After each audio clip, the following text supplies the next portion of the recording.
देखिए, आज जो है क्वेश्चन आवर के अंदर मैंने फिर सरकार से क्वेश्चन किया।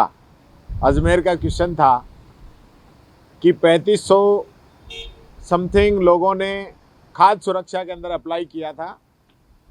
उनमें से 2200 के आसपास उन लोगों ने जोड़ दिए और बाकी लोगों को नहीं जोड़ पाए। विधायक जी के द्वारा ये क्वेश्चन किया गया था क्योंकि जो नाम जुड़े हुए हैं उसमें वो भी हमारी गवर्नमेंट में ही जुड़े थे। तो आपने जो पोर्टल खोला है और आप वाहवाही लूट रहे हो, एक नाम आपने नहीं जोड़ा है नया। अभी तक सिर्फ जो परिवार के सदस्य अगर कोई बढ़े हैं और घटे हैं, मान लो बच्ची की शादी हो गई, वो चली गई और बहू आ गई या बच्चा नया पैदा हुआ, वो नाम आपने जोड़े हैं और वाहवाही लूट रहे हो कि हमने इतने कार्ड जोड़ दिए। और उसके अंदर भी आप स्वेच्छा से लोगों से अपील कर रहे हो कि आप लोग नाम कटवा लें जिससे उनके एवज में लोग नए नाम जोड़ सकें। तो आपने तो अपनी तरफ से तो एक भी नाम जोड़ने की आपकी व्यवस्था ही नहीं है। ये तो उनके बदले में ही आप नाम जोड़ेंगे जितने नाम कटेंगे। ये बात मैं कहना चाहूँगा। दूसरा क्वेश्चन मैंने फॉरेस्ट को लेके किया था कि जालौर ज़िले के अंदर भीनमाल में एक सड़क निकल रही है और वो सड़क जो है फॉरेस्ट की परमिशन के बिना अटकी हुई है। फॉरेस्ट मंत्री जी ने जवाब दिया कि पीडब्ल्यूडी इसके लिए अप्लाई करेगी तो हम अनुमति दे देंगे।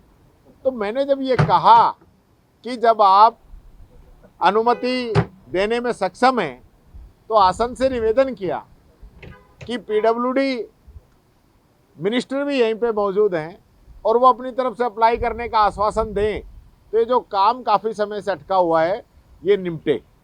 लेकिन उस पर भी सरकार ने गोलमोल जवाब देकर अपना पल्ला झाड़ लिया।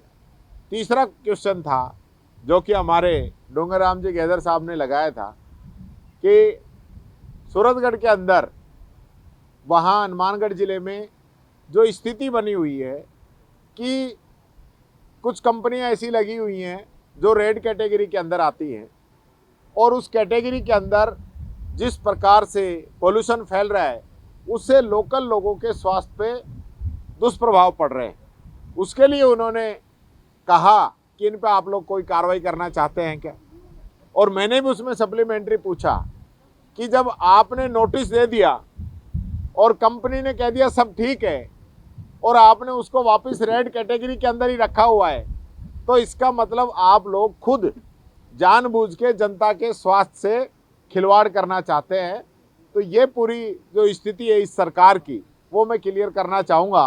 प्रश्नकाल के अंदर भी मंत्री गोलमोल जवाब दे रहे हैं और अपनी जिम्मेदारी से बचना चाह रहे हैं। अनिश्चित तौर पर सत्ता पक्ष लगातार इस प्रकार की स्थिति पैदा कर रहे हैं। अभी नियम समिति का आपने प्रतिवेदन पटल पे रखा ही नहीं और आप कह रहे हो कि हमने ऑनलाइन कर दिया। ऑनलाइन आपने वेबसाइट पे किया है। 248 के तहत आपको सदन के अंदर उसको पटल पे रखना चाहिए था, आपने नहीं रखा। मैंने इस बात को उठाया तो संसदीय मंत्री विधानसभा सचिवालय का नाम ले रहे और एक प्रकार से गेंद को एक दूसरे के पाले में डाल रहे हैं। जबकि नेवा प्रोजेक्ट आपने शुरू कर दिया, उसके अंदर तो आपके लैपटॉप के अंदर तो ये आ ही नहीं रहा, तो कहाँ पे आपने लगाया? नए माननीय सदस्यों को हार्ड डिस्क मिली जब आपने कहा है कि अब की बार जो सदन है ऑनलाइन ऑफलाइन दोनों तरीके से चलेगा, तो आप बताते या हमारे लैपटॉप के अंदर इंफॉर्मेशन आती। कोई इंफॉर्मेशन नहीं है, किसी सदस्य को ये नहीं है और सत्ता पक्ष दादागिरी करना चाह रहा है। पूरी राजस्थान की जनता देख रही है कि किस प्रकार के हालात इन लोगों के हैं।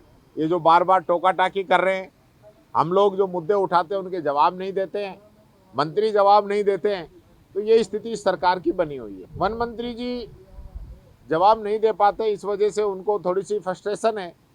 मेरे तो अलवर से ही आते हैं, बड़े भाई के समान है। मैं तो आज उनसे कोई ऐसा क्वेश्चन भी मेरा नहीं था, मैं तो आसन से ही कह रहा था कि जब वन मंत्री एनओसी देना चाह रहे हैं तो आप सरकार को निर्देशित करें कि पीडब्ल्यूडी उसके लिए एप्लीकेशन लगाए और वन मंत्री अनुमति दे देंगे। तो उसमें तो कोई नाराज होने की बात ही नहीं थी। फिर भी हो सकता है गुस्सा आ जाता होगा।